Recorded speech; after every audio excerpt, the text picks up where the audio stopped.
চলুন আজ মোমোর চাটনি বানাবো। এটা 3টে পার্টে আমি মোমোটা দেখাবো। আজ দেখাচ্ছি চাটনিটা করে। 3-4টে টমেটো নিয়ে নিলাম কেটে, আর 5 থেকে 6টা লঙ্কা, শুকনো লঙ্কা নিলাম। দিয়ে দিলাম ধনেপাতা, আদা কুচি আর কাঁচা লঙ্কা কুচি। এরপর 1/2 কাপ মতো জল দিয়ে একটা ঢাকনা দিয়ে ঢেকে দেব মিনিট 5-7-এর জন্য। মিনিট 5-7 পর ঢাকনা খুলে দেখলাম জল শুকিয়ে গেছে।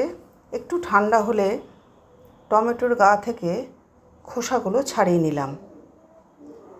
দিয়ে দেব মিক্সিং বোলের মধ্যে,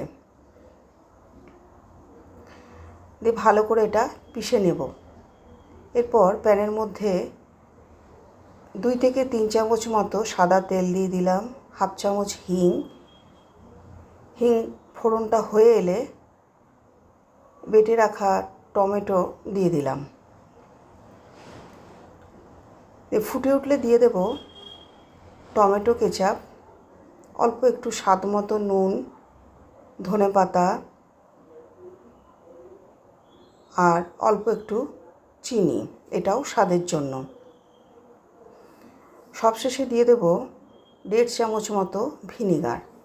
ব্যাস তৈরি হয়ে গেল চাটনি।